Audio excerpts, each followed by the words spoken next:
fights with passion, and he inspires. Are you ready for a war?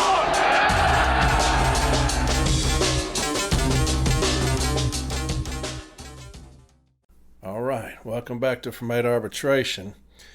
This episode is probably going to come in early Monday. All right, so I'm going to have an early Monday episode. I'm also going to do a Monday night episode. All right, had a change of plans. I was on the United We Scan podcast, and that's a rural carrier podcast. And we did about an hour and a half. I was on with them, kind of asking questions. They were talking about the movement that the city letter carriers have going on right now as far as the TA and taking over the union next year, getting rid of the establishment. And so we talked a lot about that. I think you'll really enjoy it. So I'm going to play that as an episode. Should have been Sunday nights, but it'll probably be early Monday morning's episode. It'll be me on the United We Scan podcast. That will be my episode. And then Monday night, I'll have a safety episode. All right. Manny and Peralta and I, we kind of went back and forth talking with each other this past week. He sent me some things that I'm going to put on the episode. All right. I'll just read that because I had somebody reach out to me and they had stated that safety was in their office all week. And then one of the carriers asked, hey, why haven't y'all done the HIP training? And safety told them, we no longer do HIP training. All right. And so we're going to correct that. Okay. So that will be Monday night's episode will be about the heat.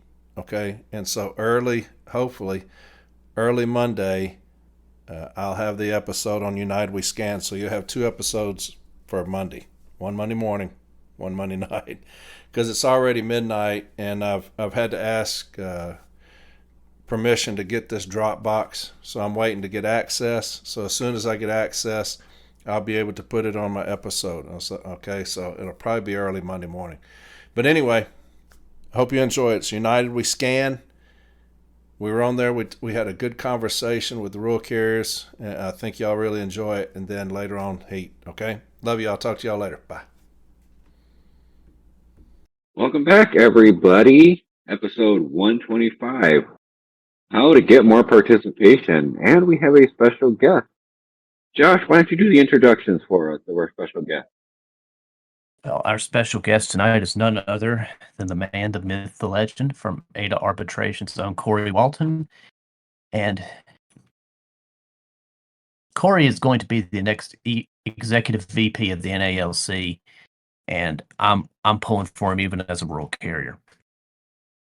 Welcome aboard, Corey. Well, I appreciate that. We're feeling good right now. Well, all right. every time Renfro opens his mouth, you ought to feel good. I feel much better about our odds every time he does. I mean, you could talk about Renfro or Lou Dras or any of them that are attacking you consistently. It seems like they're coming out after me for some reason. I don't know why. Because you are I thought. Because you are the voice of the voiceless in the city craft. Yeah, and I hate that Lou came out like that because I do respect Lou, but and we were going back and forth having a good time with each other. But the last time he came out and was talking about kind of glorifying his alcoholism, I said I'm going to be done with him. That he's got a bigger demon to fight than me, and so I'm not going to engage him any longer after that statement because that's a whole different beast for him. Mm-hmm. And so as we normally do, we usually talk about how our week was. We missed it the last episode, kind of just skipped right into things. But why don't you start us out, Corey? How has your whirlwind week been? Because we know you've been all over the place. Yeah, we've been going, James Henry and I, he's the one running for president. We've been going to as many places as possible. Generally, somebody asks us to come, we're going to try to be there, whether it's one person or 1,000 people. And so this past week, 2 weeks ago, we went to Cleveland, went to the zoo there. They had a big meeting there. That was fantastic. Then we drove from there to Detroit and it was a kind of a picnic for the next business agent of that region, Walt McGregory, and he's on the CLC slate. So we had a picnic up in Detroit.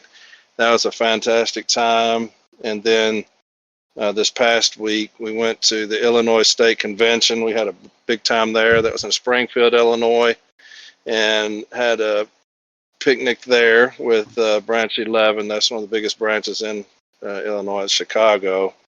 And went to a meet and greet, had a great time. And then, of course, I had the accident on the way back. Somebody rear-ended me, so I'm got to get me a rental tomorrow. I was supposed to go to Wisconsin tomorrow, and they have a meeting Tuesday, so I was going to drive up there, but I don't think I'm going to be able to make it now because I don't have a car. So, but yeah, it's been a busy week.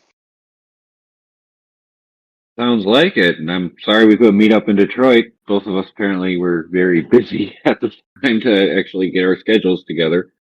But yeah, it was a quick trip. We went up and went specifically for their picnic, and we made it over to Canada.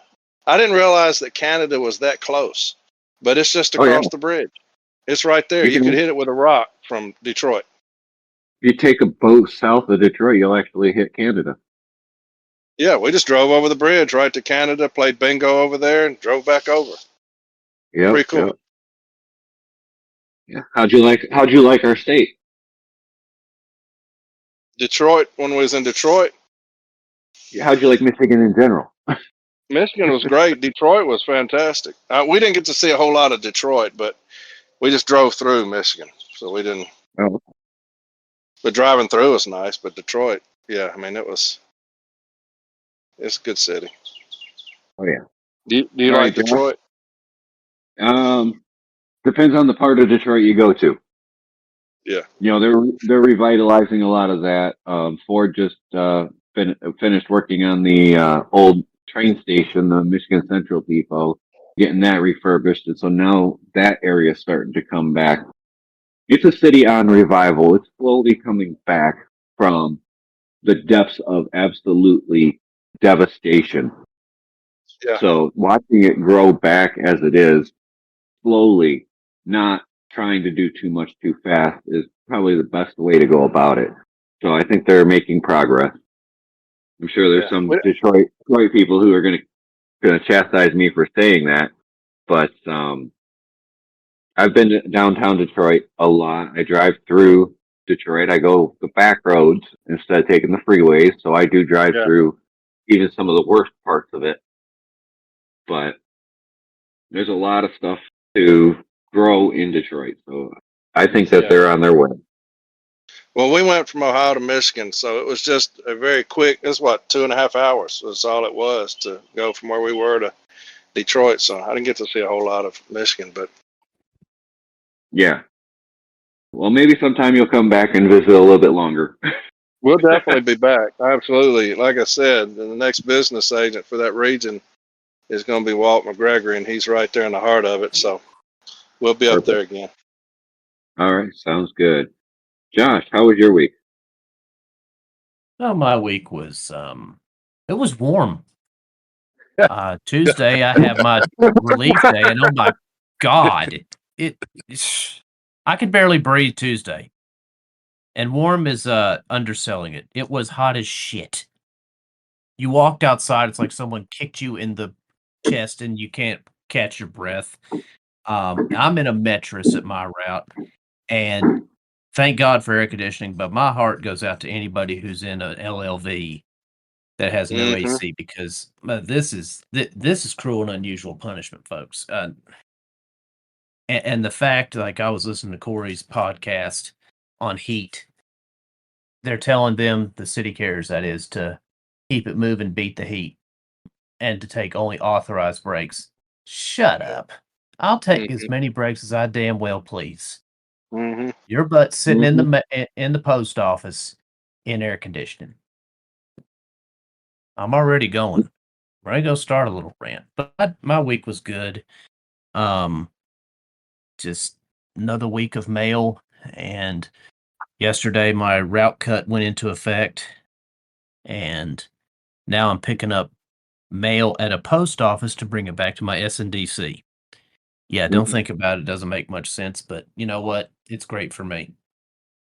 If I get done early, I can go where the post office is. There's a restaurant behind it. I can go have a meal, or I can go sit in the post office in the AC and cool off. Bill, how was your week of what not to do? Oh God. It was probably, like you said, warm. It was so humid one day. I got the leaf blower so I could blow the humidity off the door so I could come outside. It was just, you just take a breath in and you feel the air going into your lungs. It's like, oh, this is not healthy. Okay, not at all. Again, I'm the recent retiree, but I've been handling close to 32 different situations in offices, and most of them are because of the scanner messages in regards to stationary events. It's about the heat. Somebody put up on one of the platforms, the inside of their LLV was 126 degrees.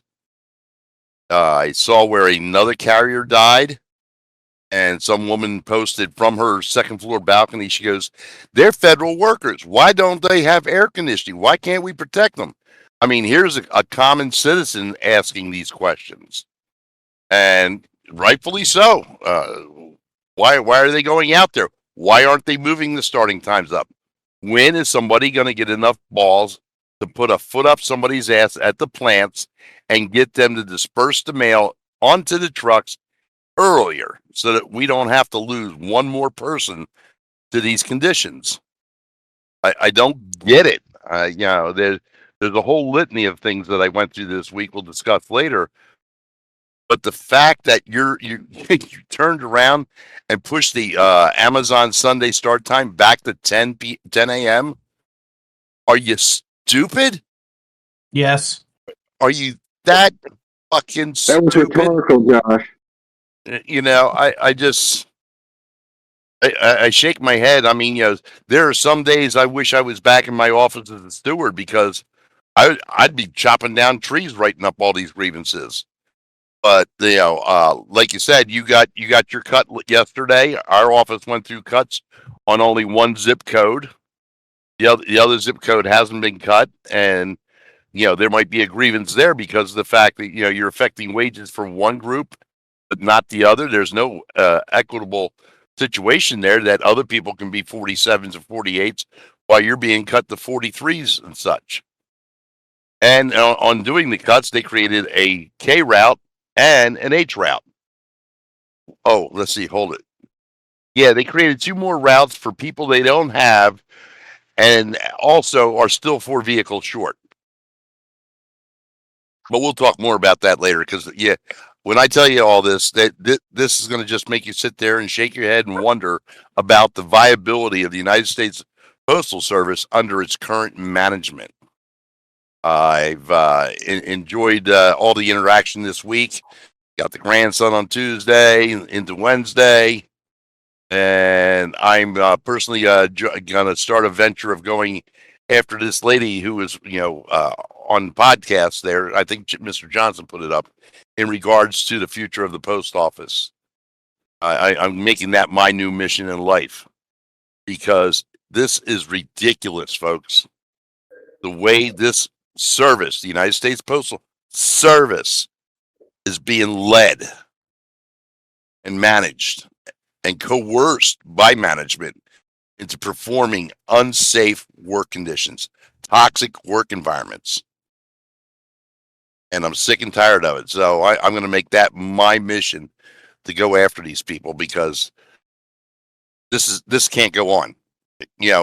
We know people who work in offices where they don't even have enough people to cover the routes. And they're beating them up on the MOU. Oh, you have to help. No, you don't. Oh, you have to take a piece. No, you don't. And in this weather, ladies and gentlemen, tell them to kiss your ass. If you volunteer, that's on you. If you don't, walk out. Enough of this horse shit. Okay, I'm done my mini rant for now. Let me tell you, ladies and gentlemen, I am so pissed at the quality of management, the lack of direction the United States Postal Service is currently in. And then you're going to bring in from somebody as a PMG who is a competitor who's been in entitled positions of the board, never really serviced the industries he's been in, and he's going to turn us around. Just like the Joy with his experience with, what was it, XPO? Mm-hmm. I don't think so. And just for the record, raise the price of stamps again. You're not killing first class mail enough. Raise the price of stamps again, you morons. All right, James, go ahead. You take the floor.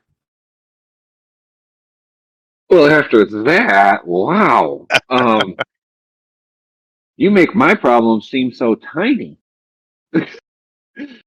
So on Monday, I went in and it was a heavy Monday as usual. I had 3 extra trays of DPS compared to my average. And because of the weather situation, the heat, and the possibility of rain in the afternoon, I crisscross my mail. Each address goes a different direction in my tray as I put the pulled down mail from my case, which is in a half tray next to it, into that mail, and then put it all into a half tray so it doesn't tip over and fly it all over the place inside the LLV. Plus, I put a half tray upside down with a mail strap on it that holds one of my battery powered fans that uses one of my tools battery power fans, so it blows air through from the window across the truck, keeping it about 10 degrees cooler in there.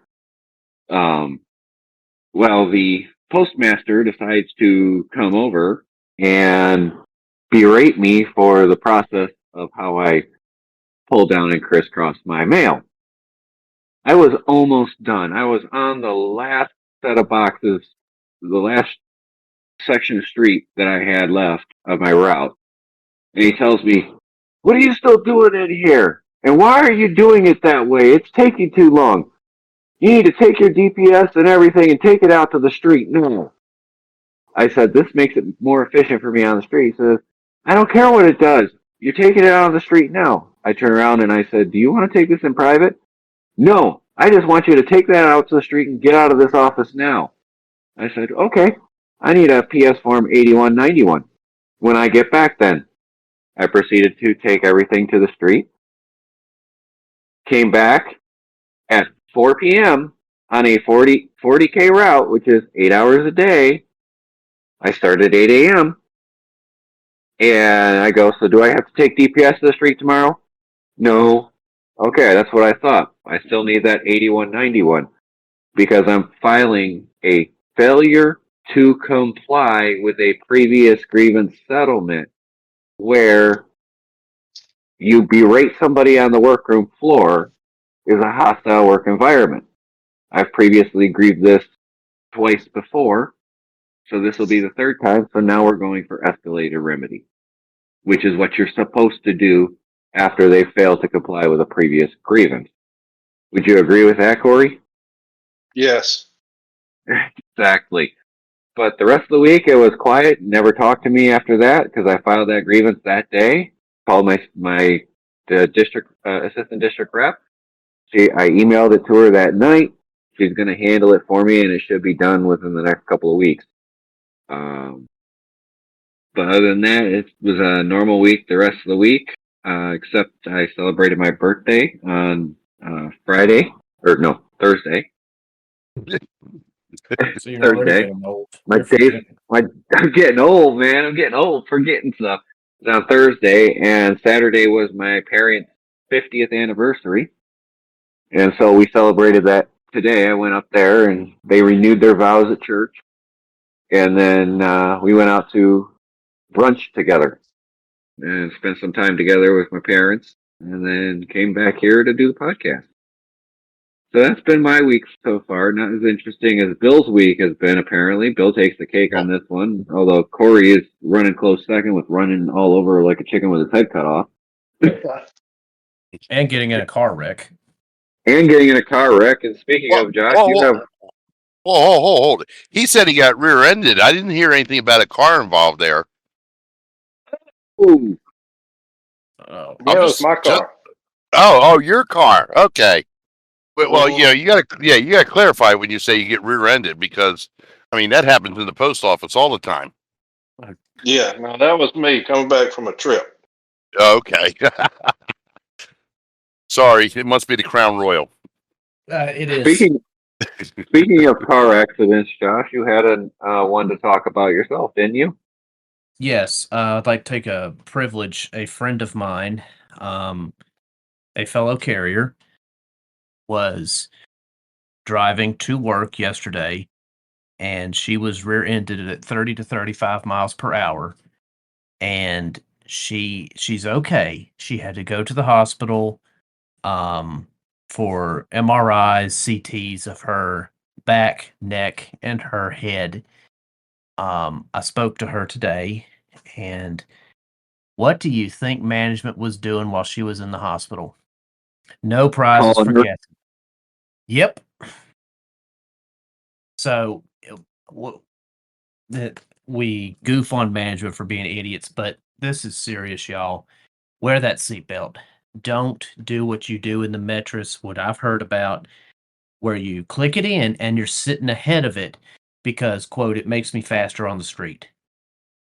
I don't want you becoming a part of the windshield or part of the dash if you get rear-ended. We have a dangerous enough job as it is, and I understand they can check us with the telematics on the mattresses and the ProMasters for our city brothers and sisters. But we need to be wearing that seatbelt. Only in limited circumstances can you not be fully buckled in, and even then, that's in an LLV where you can disconnect the shoulder belt from the lap belt. I mean, I understand that for some of the folks that are shorter, especially, that seatbelt will dig in. Well, it's better that a seatbelt dig in than you hurt yourself or, God forbid, worse. And then we have another carrier fatality in the line of duty. Yeah. Well, And let me kick in here with I want to congratulate James for standing up to his management team there in regards to his direct order. And this is what happens.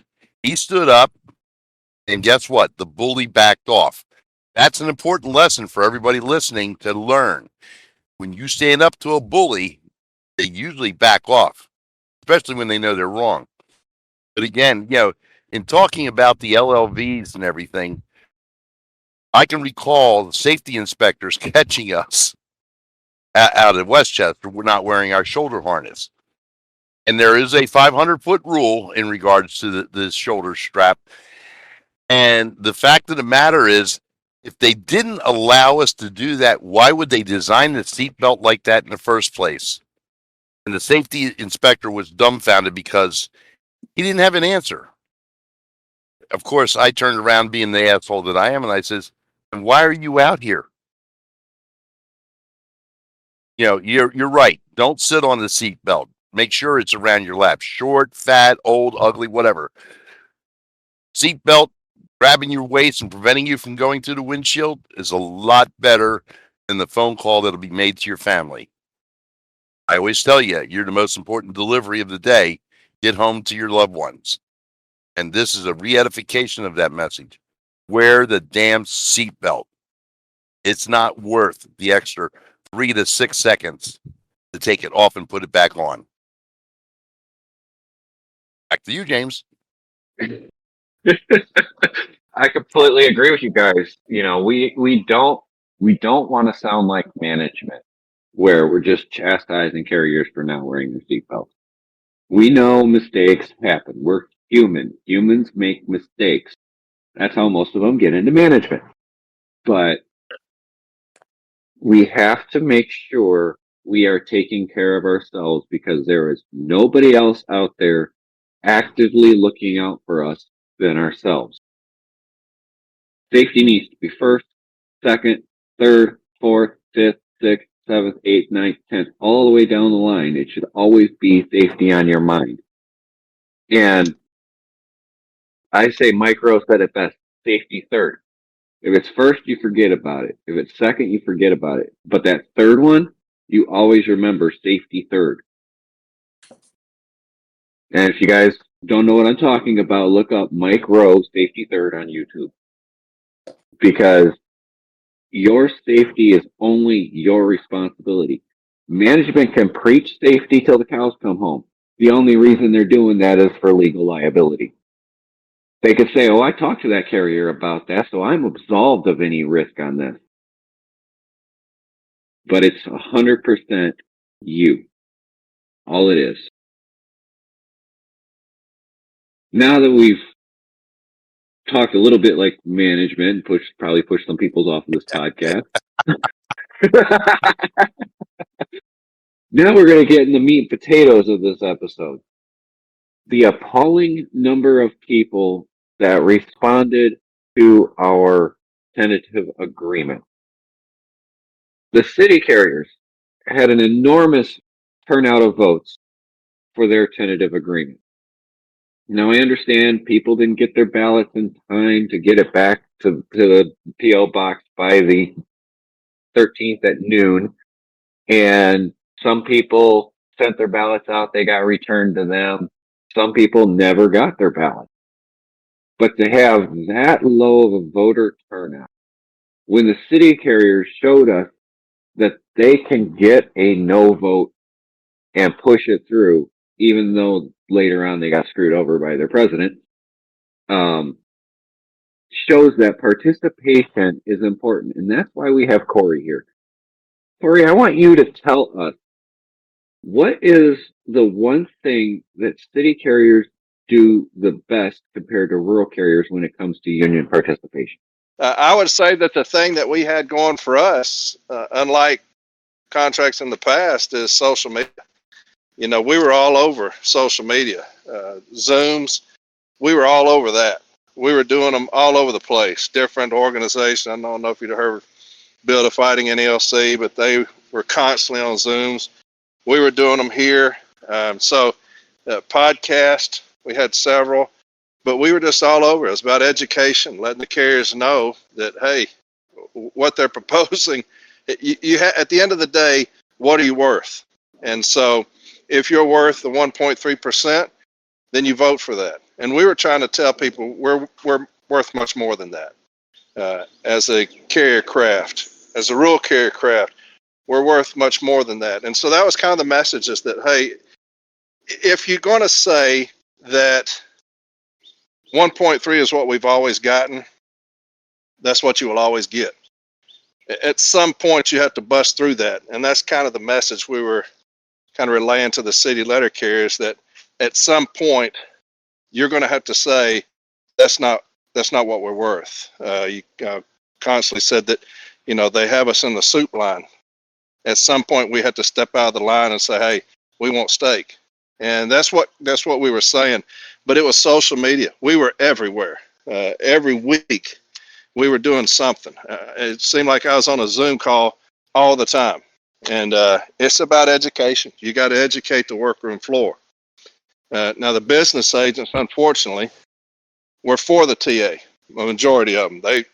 They were for, obviously, the establishment. And that's what you'll be going against, the establishment. I know that y'all have a group that are trying to bust through that and saying, hey, we can have so much better. At least fight for us. And that's kind of our message. We want somebody to fight. And so it was the city letter carrier who took up that flag and said, you know what, we'll do it for ourselves. We'll fight. And that's where you saw the results of the TA. It was a resounding, we're not going to stand in that line any longer. We're going to fight for steak. And that's what the city letter carrier said. Now, like you said, we voted it down, but our president still pushed it through on us through that arbitration, if you want to call it that stipulated award on that mediation. He still got what he wanted. But I'd say that was what it was. It's just social media. It's unlike anything that we've had in the past. You have podcasts now that you didn't have in the past. Zooms, that basically those all started during COVID, the popularity of Zoom. And so, yeah, I would say that it was social media is what changed it. Now we don't have the participation in our local meetings, our state meetings, heck, even in our national meetings and things like that. Like, Yeah. do your business agents go to these offices and talk with carriers and things like that? Do they actually actively recruit these carriers to be involved? Very little. Very little. And that's the reason you're seeing kind of this movement that people are talking about. Anywhere you go, I know when we're in Cleveland, you're having people driving a couple hours away, to come see us, saying it's a phenomenon. What's happening with the city letter carrier craft, and I agree with that. It's a movement, and it's because the city letter carrier has decided that our agent, the NALC, has failed us, kind of like y'all's agent has failed y'all. And so we took it upon ourselves. You're not going to see business agents going out and recruiting anybody because they understand the movement. They're pro Renfro, and that's going to get them removed from their positions as well. Anybody in the establishment is going to be removed from their position next year. And so, yeah, it's business agents are lazy. You got branch presidents that support business agents; they're lazy, and it's just it's long overdue for the city letter carrier to take back over this crap. But that's what we'll do next year. It sounds comparable with the NRLCA in regards to our NSS, as well as some of our state officers. That they towed the line, and they turn around. Every time I hear this, it just makes me gag. Is that, well, we want to mirror what the national office is doing. Why? You have your own independent voice. Yeah. Speak it, say it. You're not tied into them, and that just drives me nuts. The last thing I want to do is mirror my national. They're pathetic, and so I want somebody fighting for me. I don't want you to mirror them. That's the reason we're in trouble. It's because of national. My parents, are both retired rural carriers, and I remember my dad. This is in the late '80s. I was a rural carrier in Franklin, and that's the same station he was in. And I remember the postmaster's name was Alec Bond was his name, but anyway, my dad was begging their union to join the NALC. And he was saying, our union is failing us. We've got to join a bigger union, get better. Now I wouldn't encourage y'all to do that because we're terrible. And we have this poor leadership, man. And until we can get this thing turned around, man, I wouldn't tell us to recruit anybody. But I would love at some point, I don't know how y'all feel about that, but us to combine with the Rural Carriers Union and make it one big union and get this thing right. But it'll probably never happen. Oh, Corey, when your contract came out, the TA came out, I was out on the lawn across from our SDNC with a sign, city carriers vote no, you deserve better. And these guys are going by beeping and everything. And they tried to get a message to me that I wasn't allowed to be there. And I sent a text message back to the carrier saying, tell them I'm not on postal property, because I was across the street. Yeah. But the fact of the matter is that when your national president puts in writing that we want substantial wage increases, we want to eliminate Table 2, and then after 2 years, almost 2 years of negotiating, it gets voted down. It comes back, goes to to the arbitrator, and after 2 years of negotiating, the arbitrator settles in 48 hours. How much due consideration do you think he gave that? Yeah, it was stipulated. If you know anything about arbitration, that was a stipulated award. And basically, the arbitrator wrote in his opinion. We talked in numerous episodes about the arbitrator's decision, what he wrote, and he was kind of snitching on both parties in his writing because he said in the 2 days of mediation, which means it never made it to arbitration. Mediation and arbitration are two different things. Yep. And so when he wrote that, and I don't know if y'all heard, but they had kind of a COP, a committee of presidents, and that's where all the presidents can go and kind of a rap session. And somebody challenged Renfro on that.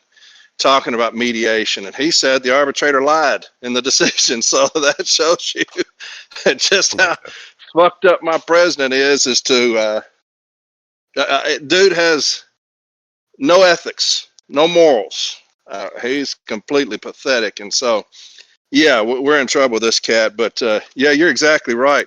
700 days.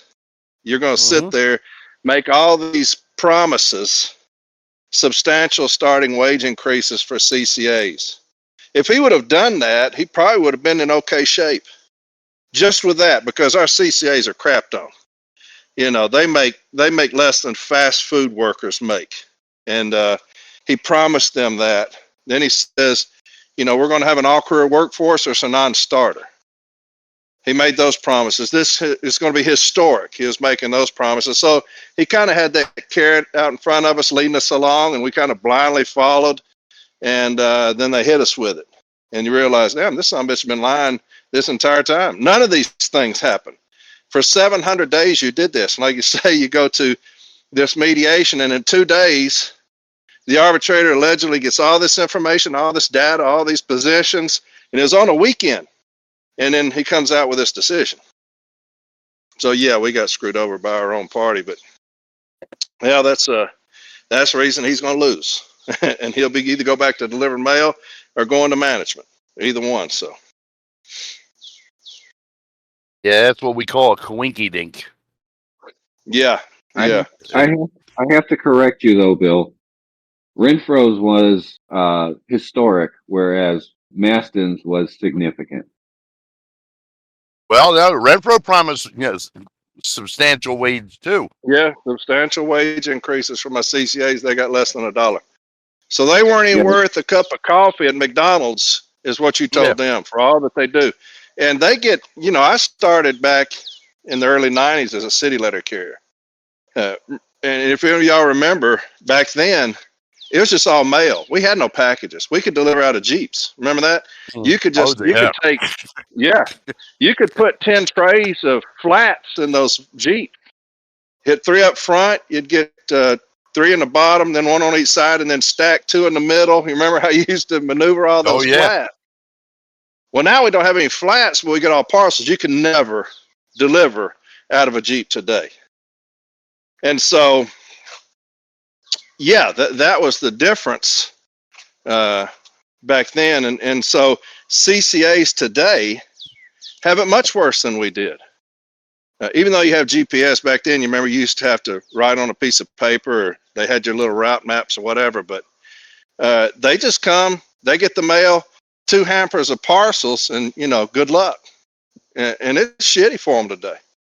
And yeah, I feel for them. But to have that guy promise them all these things, because you're thinking if you can at least get up to where the clerks or their starting wages, okay, we can deal with that. We can talk about that. Bump them up about $5-6 an hour, and yeah, that's a good start.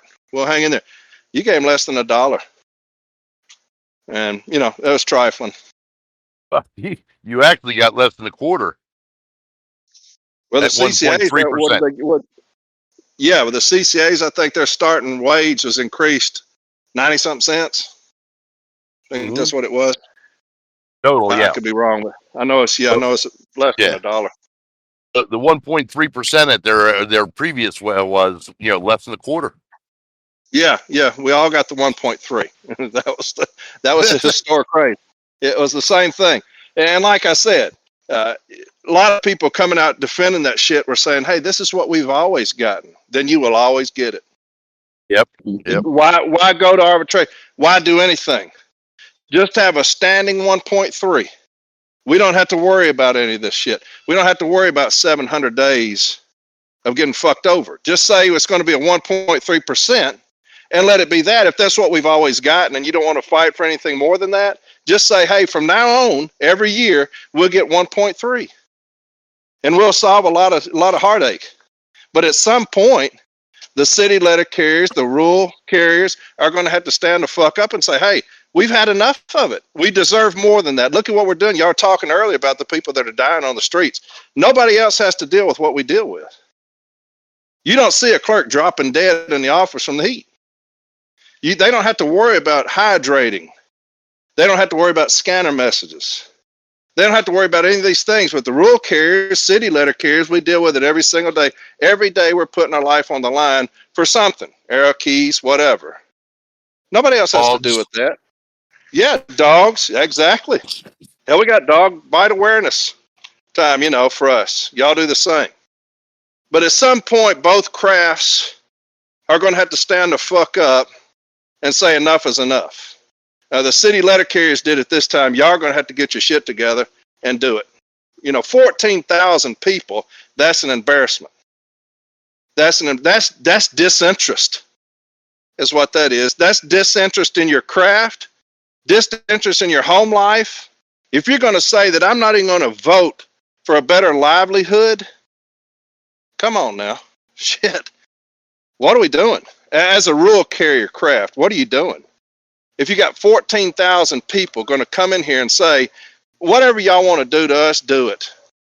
You got, how many of y'all have in y'all's craft? 150? 130. Well, 132 is last. Yeah. 132. You had 14,000 say, I give a damn.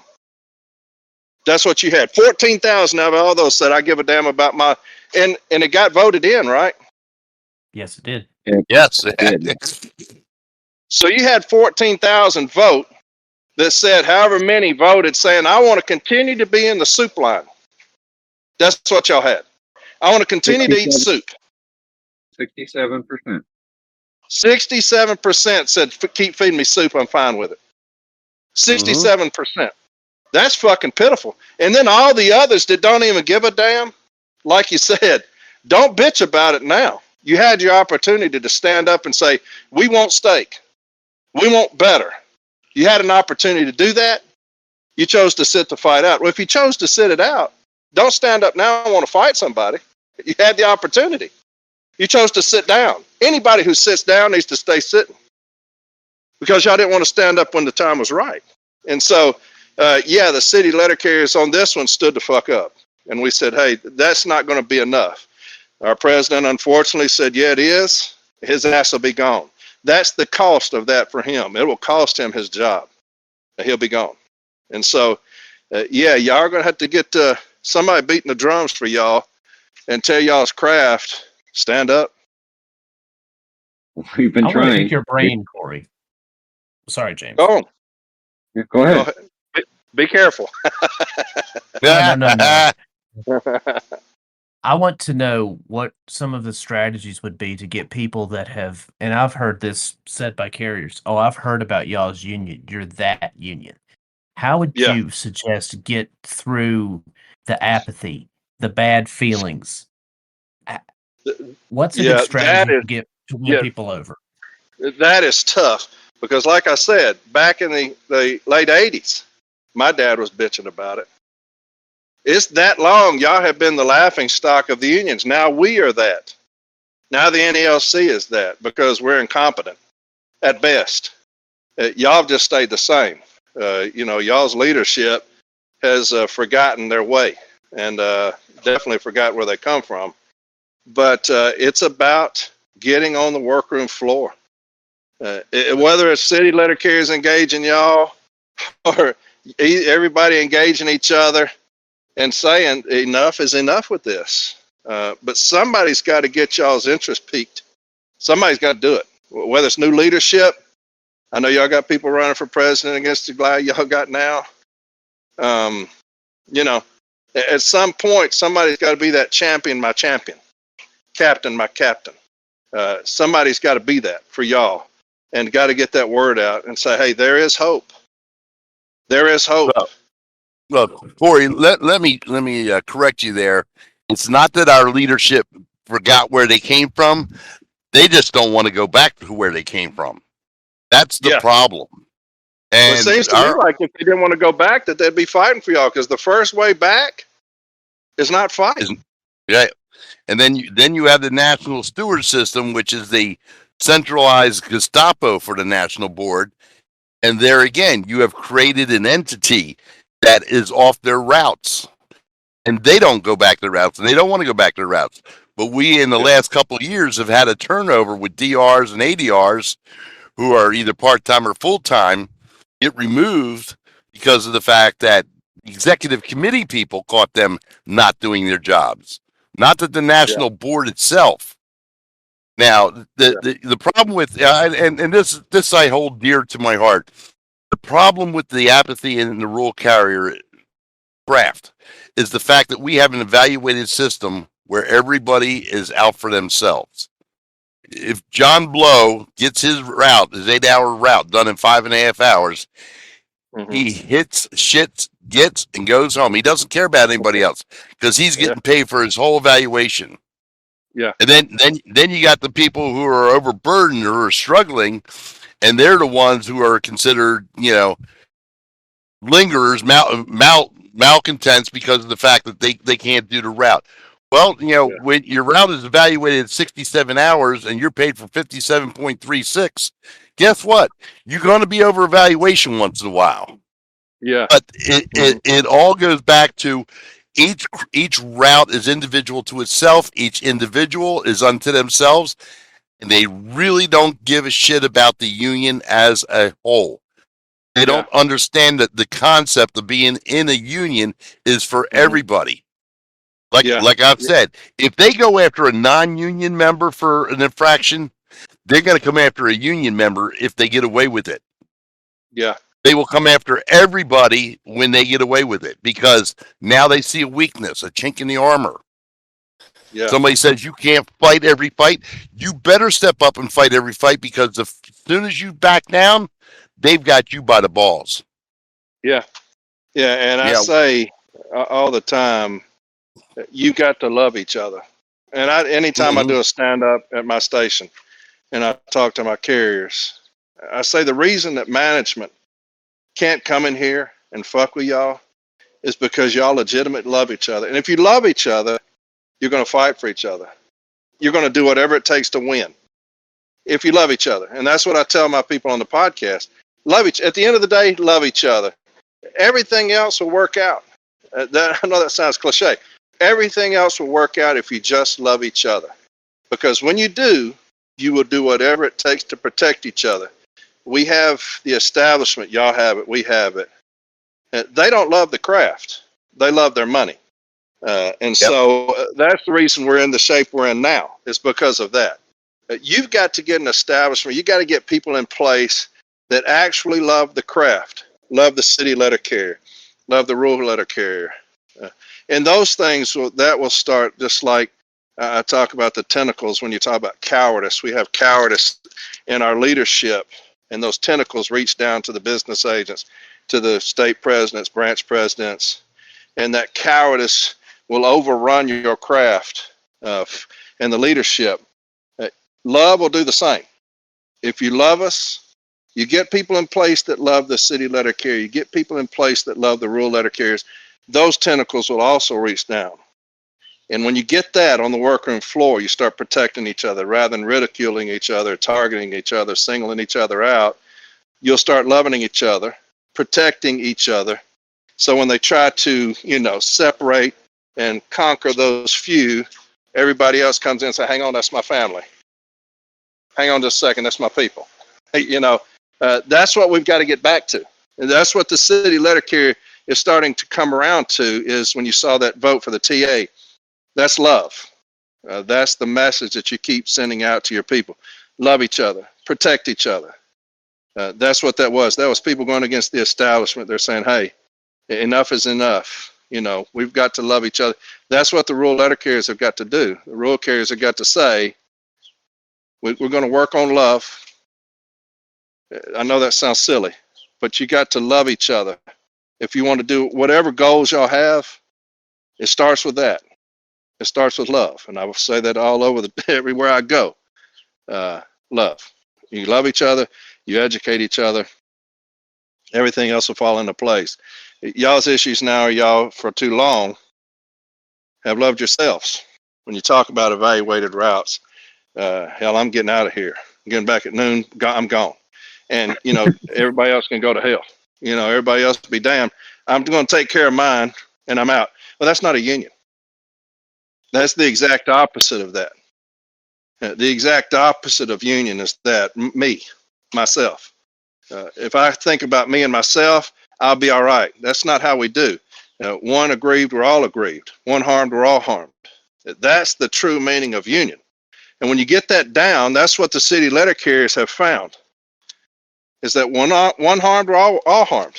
I don't give a damn if it's in California. If they're doing something to them, the people in Florida better be fucking raising hell about it. And that's where we're at right now as a city letter carrier when we're talking about this movement, when we're talking about this phenomenon that's going on right now with the city letter carrier craft. All it is love. As simple as that. All it is love. The letter carriers have stood up. They said, we're going to protect ourselves. We're going to do this ourselves because we love each other. Our union, our agent has failed us time and time again. We will take over this union next year. But until then, we'll educate each other. You see it on social media, especially with this heat. They're out helping each other during this process. Different things like that, trying to help each other with grievances and things. And so, yeah, that's where the rural letter carriers have got to get. The rural carriers have got to say, above all else, evaluated routes or not, we've got to love each other. And when you do that, y'all get the right people in place at National. Y'all get the right people in place that are going to fight for better wages, win or lose. Win or lose. And I don't know how y'all are, but as city letter carriers, all I want to see is you fight from me. We will lose. That's going to happen. We will lose. Did you fight? If you fought, I got you. I got you. We will ride wherever if you fight for me. If you don't, that's where we are right now with our leadership, Renfro and Barner. If you don't, we're going to vote your sorry ass out, and we will put people in place that will fight for us. We will not always win. You're going to go forward in your contract and say, hey, this is what we deserve. This is what we are due. Arbitrator, give it to us or not. If I know that you went in front of an arbitrator and said, look, this 1.3, no, sir. This is why we're different. This is what we do differently. We don't sit on a stool and stick letters in a case. We don't throw parcels. We don't hand out mail. This is what we do different. And this is why we deserve substantially more than the others. And my son is a clerk. So, I mean, I want the best for him. But do we do the same? Absolutely not. Absolutely not. So you got to get people in place. I know I've gone off on a rabbit trail here, but you got to get people in place that understand your value. What are we worth as a craft? What is the rural carrier worth as a craft? Fight for that. When you go in there and they say, well, past 10 contract, y'all got 1.3%. Does that sound good to y'all? Hell yeah, we'll take it. That's what you'll get. Until y'all go in there and say, here's the books. Here's the data. Here's the figures, the numbers. Here's where y'all lost money because you're incompetence. Here's where y'all have one supervisor for every 10 carriers, unlike back in the day where it's one per every 20. You got too much fat. And this is what we'd be taking from an arbitrator because we deserve so much better. We deserve more pay than supervisors and managers. They don't do near what they did. If you put something in front of an arbitrator and this is what supervisors did just 10 years ago, and look at the difference of what they do now. We need less of them than we had in the past. We got 2 times more. But yeah, what was the question? Let him roll. Let him roll. Let him roll. Was that? Hey, Somebody ask the question again. I'll answer it. Corey, you hit the nail on the head. I say it every podcast at the end that we are all in this together. And that is the most important part of all of this is that these rural carriers need to understand that we are all in this together and we are alone in this as rural carriers. We have to fight for ourselves and we have to fight for this craft. And we have to fight against somebody who thinks rural carriers have had it too good for too long. And Crazy. Rural carriers who lost 66% of rural carriers lost money on the first Rex evaluation. And his response to that was rural carriers are finally getting paid rightfully for the work that they do. Mm-hmm. That doesn't sound like a man fighting for this craft. That sounds like somebody fighting for management. That's You know, management. Management. If Yeah. you look at I'm sorry to interrupt you, but if you look at the arbitrator's decision, the one that Nolan sent out, look at Mhm. management's position. That's Yeah, exactly what you just said. Almost exactly. verbatim. Almost verbatim. Yeah. What you just said is what your person just said. That's what management said in RTA when the arbitrator came out with his decision. He said, "Here's labor's position, the services position. Here's the union's position. Read labor's position, the services position." That's what your Mhm. Well, president just said. yeah. Didn't Exactly. Salino almost word for word with Matson? That's Yeah. almost identical. Swear to God. Yep. If you go look Yep. at it, it's saying they're getting what they are due. Well, not just that. On the news on the USPS.com website, Tolino said the exact same wordage that was said in the Nolan Award. That was said by our current president. He said the same thing in the news broadcast of the rural contract ratification. It's crazy to think that these three people, Renfro, Maston, and Tolino, are all saying the same exact things. It's almost as if they wrote the script together. Yeah. Well, hey, I think they're all in it together. Somebody getting a kickback. It's they got to be. They're not that incompetent. They're not. Yeah. You look across this country at the contracts coming in for these other companies. Landmark decisions. I mean, these contracts are absurd and good for them. I wish they get $1,000 an hour. I don't care. If the company can support it, get it. And then you look at us. It's the exact opposite. Complete sellouts. Well, Corey, let me interrupt you, Corey, because we're in the United States Postal Service. We're not a for-profit corporation answering to stockholders and the board and the CEO, yada, yada, yada, yada. We do more than they do. I mean, Absolutely. go back to 2018 when Amazon really started to kick us in the ass. And then we go through all of COVID. Now, the city carriers, they got paid by the hour. The rural carriers were working over their evaluation almost every day of the fucking week. And you know what we got for overtime? Jack shit. And Yeah. then they call us essential workers, but we weren't entitled to essential work pay. Yeah. You know, my son's a paramedic and got $18,000 Yeah. What because kind of he was a hazard pay did you frontline. get? What kind of hazard pay Zero. did the rural carriers get during that time? Exactly. Well, I You got twice as much as James did. So Oh, really? That's good. I got probably 4 times what y'all did. damn. Table 2 versus table 1 on the rural craft right there, what Bill just said. Because 4 times a zero is zero. But yeah, it's and all of that. When you look at COVID and just the sheer slap in the face on the TA, no recognition from anybody. You know, I've had my president go in front of Congress talking about shit. No recognition whatsoever. No plea. If I'm my president, I'm pleading. Compensate on something. Y'all want to send out all these kits with my people who are in the direct line of it. I mean, the front line is the city. Nobody else is as front line as we are. You got doctors and them, they get the cases that come in. We're out there going door to door every single day, door to door. And, so we're on the front line of it. We are the front of the front line. And delivering these packs, these COVID kits, and all these things, never missing a day. Management still trying to discipline us if we get sick. When they told us, stay sick, if you're sick, stay home. Still trying to discipline us during that period of time. Because, when it came out, remember, nobody knew what was going on. We were scared to death.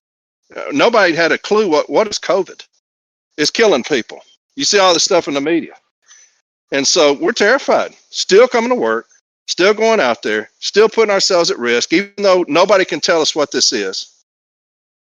And what kind of appreciation did we get? Nothing, not a damn cent, not even recognition. You may have had some people come out. We appreciate y'all for your service. Well, we appreciate that. Thank you. Y'all remember when UPS went on strike in the night years and years ago, and FedEx, what they give them, 3%, a little 3% bump, a little check for 3% during that period of time. Y'all remember that? I do. I'm old enough though. Yeah. UPS goes on strike, and we were hammered because remember we didn't have packages back then, so we're getting 100 times the packages we get because we didn't get packages. So we're getting all of UPS's stuff. We're delivering it. FedEx is picking up the slack as well. And if I'm not mistaken, I'd have to look at it. I think that they gave them 3% of their salary. They gave them as a bonus. Do y'all remember what we got? A pack of lifesavers. Swear to God. They came around to our station and went to each city letter carrier, and they gave us a roll of lifesavers and told us, y'all are lifesavers. Y'all have saved the Postal Service from getting all this extra revenue. We received all this extra billions because of y'all. Here's your lifesaver. And so look at COVID. They will show you what you're worth.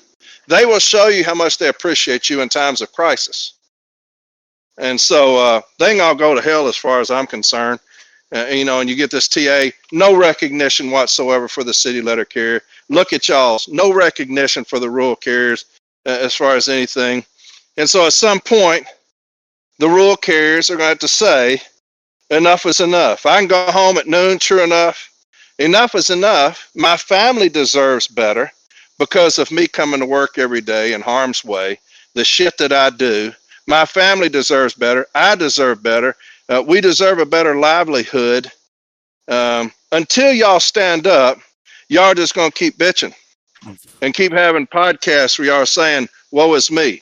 Your craft is going to have to stand the fuck up and say, enough is enough. Enough is enough. We're going to put leadership in place that fights for us. We don't have that. Y'all don't have it. We don't have it. Until y'all get it, then we can get on here and bitch all the time. But y'all got to start a movement. The city letter carriers did. And like I say, next year, our agent will reap the whirlwind for what they've done to us. We will make them pay. Y'all got to do the same. So a question was asked in the chat. Previously it's been said that they can't compare us specifically to specific companies. What is a company that you think an arbitrator would compare us to now? Because previously they said they couldn't compare us to UPS because we handled too much mail. No. If you look at in 1970 Postal Reorganization Act, it says no such thing. There is no such clause. It says comparable work. And so who do we compare with? If I'm going in there, I'm going to say UPS makes this. We do more than UPS. Nobody can tell me different. They deliver packages for a day. We're out there delivering mail packages. In December, they get help. Y'all see them in their trucks. The people that you normally see every day, they got another person in there helping. We don't get that. We just get another foot in the ass during December. And so that's what I'm going to go by, is the Postal Reorganization Act. It says comparable work. Who compares to me? That's what I want. I read a federal court decision from a federal court judge. I had an arbitration up in Kingsport, Tennessee, and the arbitrator awarded a monetary award. It was over $200,000. And the Postal Service tried to vacate this decision, so they take it to court. And they say the arbitrator overreached, their boundary. They went outside the contract. They didn't have authority to grant that. And the arbitrator, the judge, the federal judge, wrote that Congress basically treats the Postal Service like a private company. They're no different. And they've lost the right to say that they can't be sued. They can sue and be sued because Congress has separated them from the federal government. And so there are things out there that we can say, look, we are run differently. We are federal government, true. We receive no tax money, true. But there's so many things in place to say we deserve better and we can get better. Congress has agreed with that. The Postal Reorganization Act has agreed with that. Our problem is you got massive fat in the Postal Service. It's federal. There's going to be fat.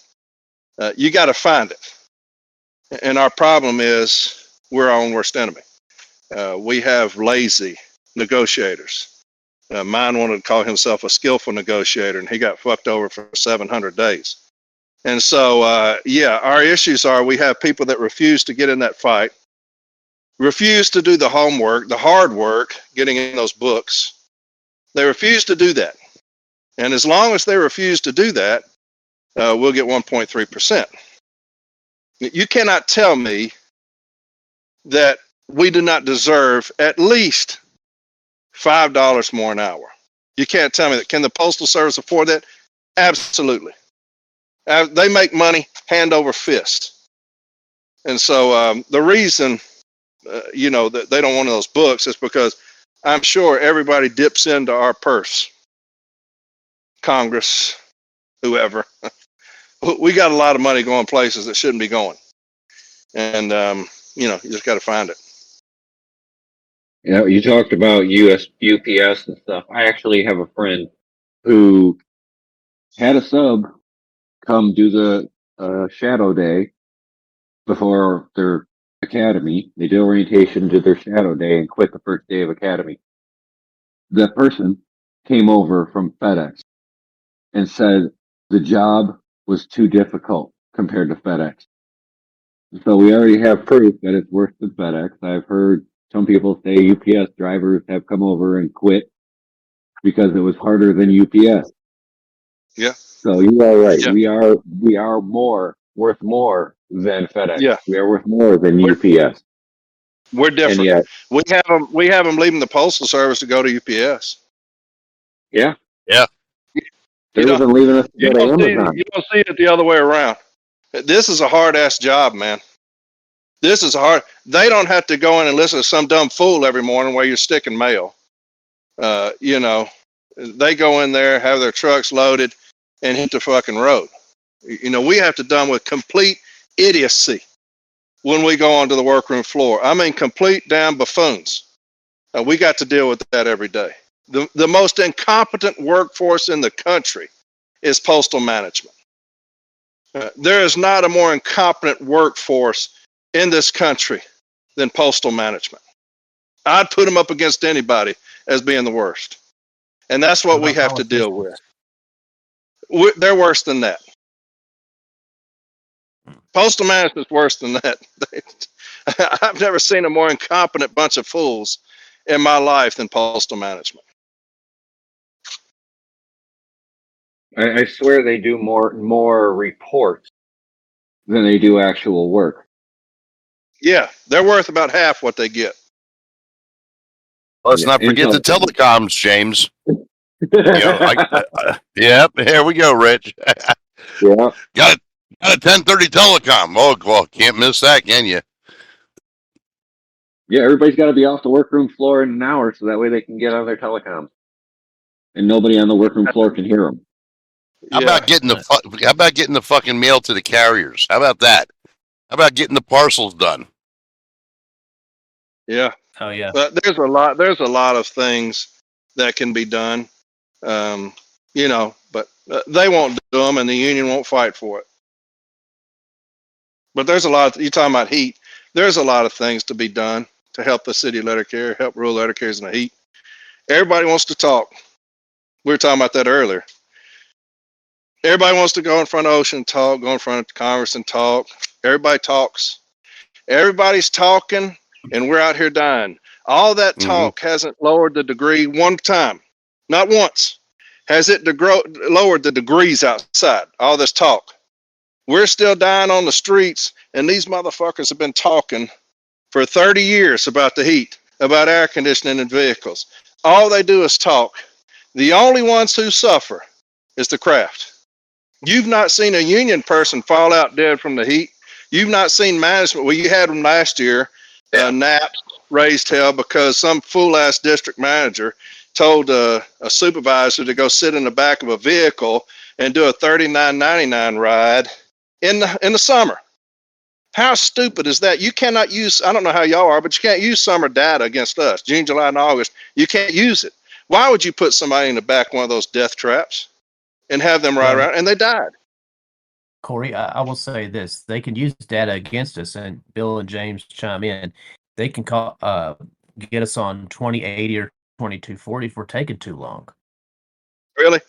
See, they can't use, now they can try to do that, but if you're doing a $39.99, you're trying to do an evaluation. Why would you do that? You can't use June, July, and August against, if I'm taking too long, if these individuals are taking too long, but these are blanket policies. Go out each week and do a 4584 or a $39.99 ride. Each week, go out and do one. Why? Why are you doing that? To try to intimidate us and bully us? Now, look, one of y'all's is dead because you're a dumbass. And so, but all these people talking, all you have is talk. Everybody talks. All they do is talk. And we're dying while they're talking. At some point, somebody's got a foot in somebody's ass and say, that's all the talking we're doing. These are the mandates we're going to tell our carriers. When it gets to a certain threshold outside, come back. Quit delivering. We will deal with that. I'd much rather put in an information request for your discipline than a phone call to get flowers for your family. Yep. I'd much rather do that. And that's where we're at. We've got people out there dying, and everybody's talking.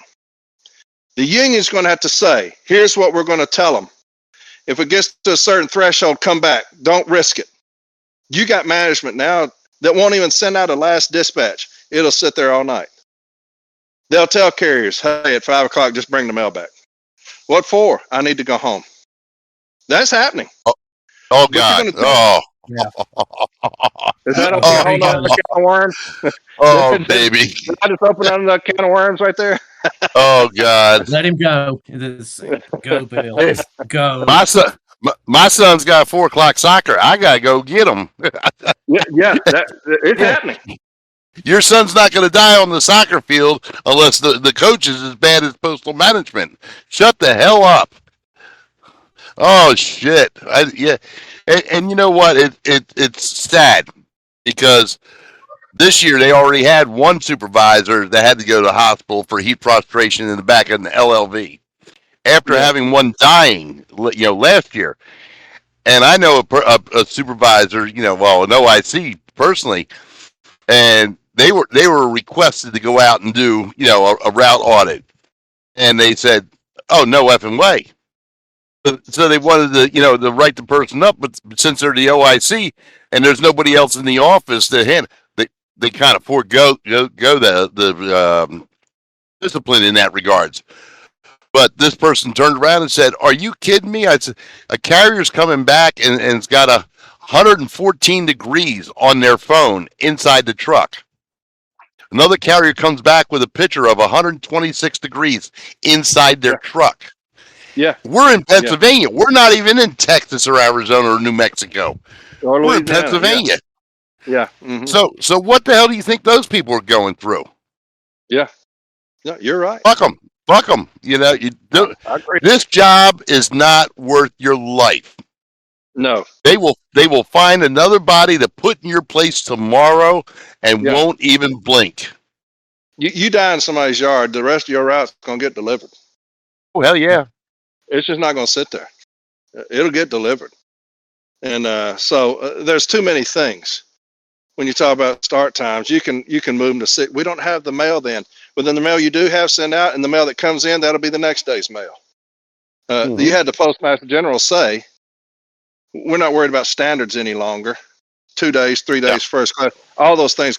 Hell, the express mail don't even have a standard anymore. It doesn't have a time anymore. Just 6 o'clock, whenever. Well, hell, if y'all don't care, why should we? So the mail that comes in, if we're gone, that'll go out tomorrow and just miss a day of mail. Bring us in at 6. Too many things Yeah. we can do. Stick your DPS if you want. I don't know if y'all heard, but when I was on the National Safety Committee, I went at the area safety manager. His name was Bruce Getz.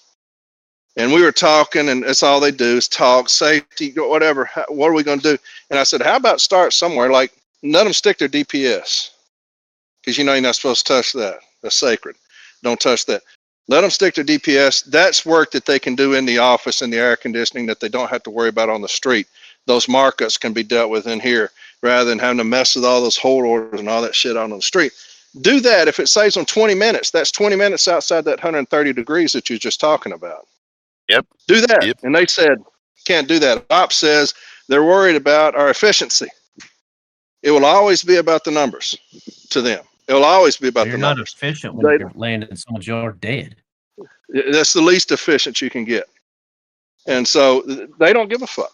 They don't care about your safety. They don't care about your life. They care about their money. Unfortunately, the union has turned into the same thing. The union only cares about your money. And I always say this, the city letter carrier has been abandoned by the Postal Service, who all they care about is money, and our agent, our union, has abandoned us because now all they care about is money. We got a president that's spending us into bankruptcy night right now. All they care about is money. And what are we doing? We're dying. We're trying to help each other get through the summer, educating each other as far as city letter carriers, how to protect each other.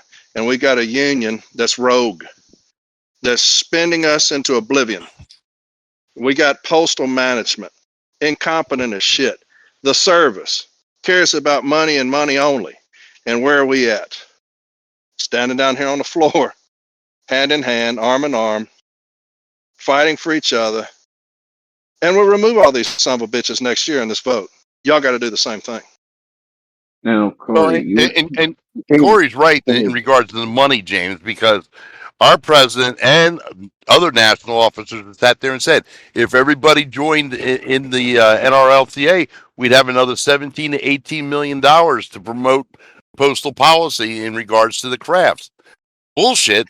We've got 5 people on the national board making almost $200,000 in salary, living in $800,000 to $900,000 homes that we've done paid for. So don't tell me it's not about the money. That's the only thing it's about. It's it.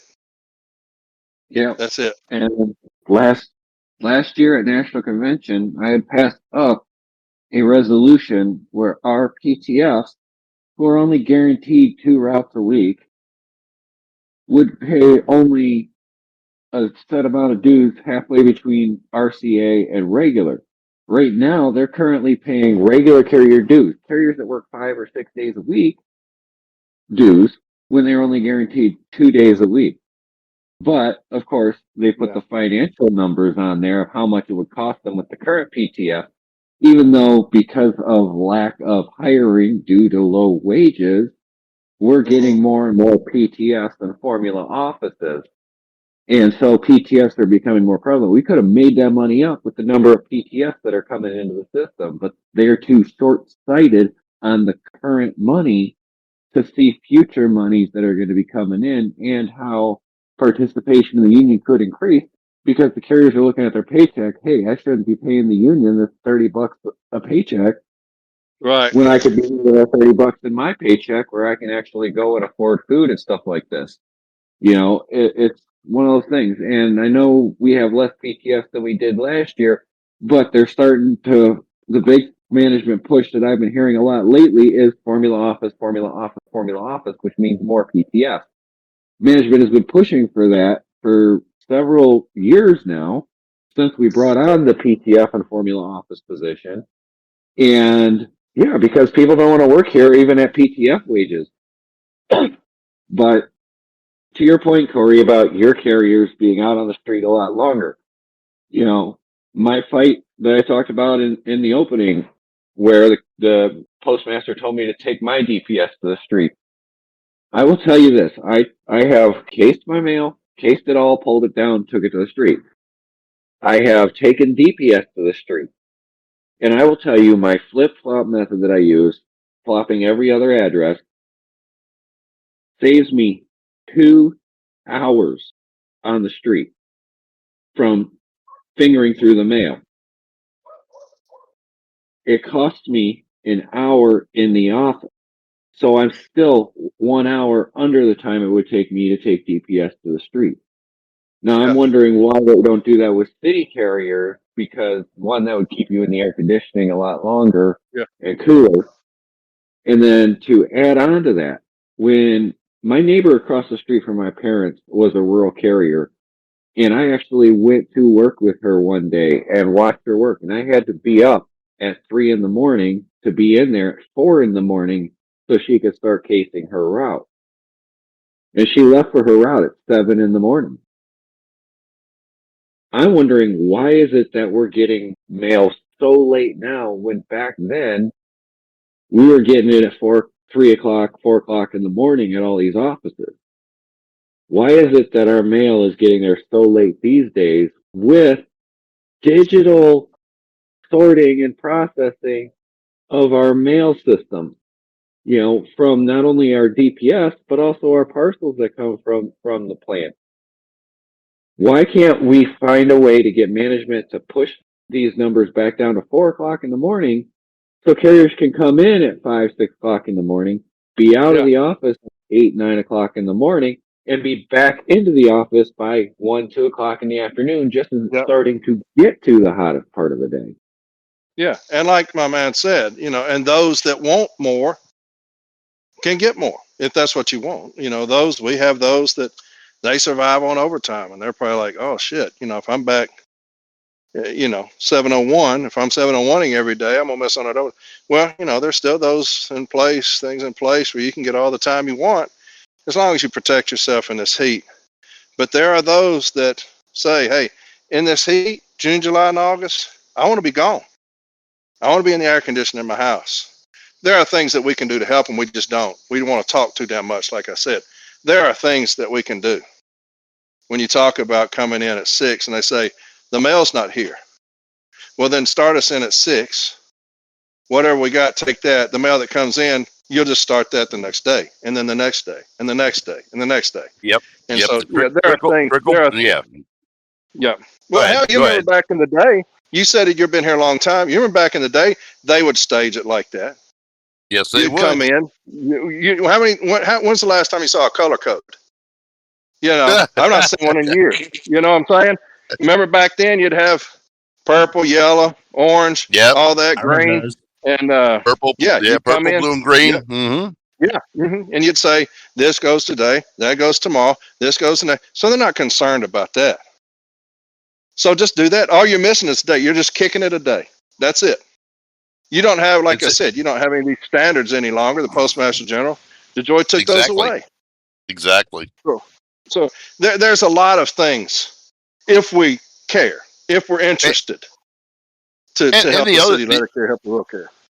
The other thing about the DPS, you know, running late and all, you don't mind leaving the DPS for vacant routes, but damn it, you better get them parcels out. Yeah. So don't tell me you have a urgency for DPS, because it doesn't matter anymore. Yeah, all of a sudden we care about it when it comes to our safety. But how many times y'all just seen a come back to the station, just a route sitting there, didn't get delivered? Yep. Not a drop.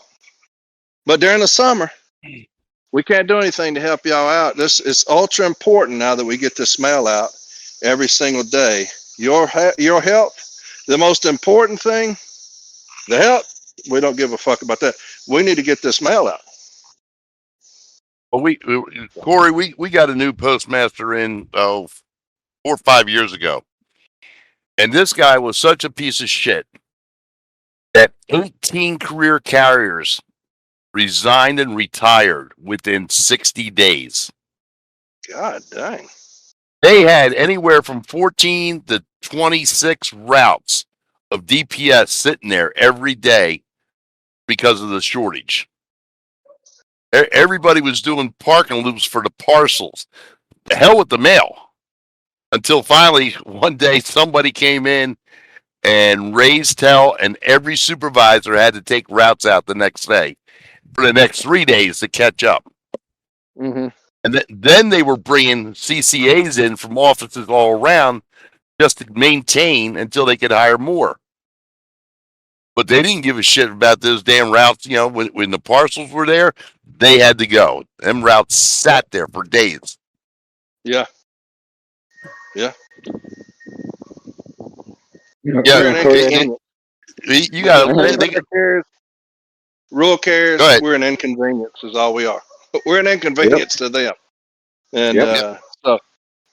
and I wish that our union was an inconvenience to management. I wish that they would be that. Yeah. But the hell, they're in bed with them son of a bitches. So Now, Corey, I have a probably not a good question, but do you know how many city carriers we've lost so far this year? if I'm not mistaken, is it 4 or 5? I And know how many of that them? we lost one in Texas, in Colorado. There's 2 in Texas, Colorado. Why am I thinking 5? Why am I thinking that?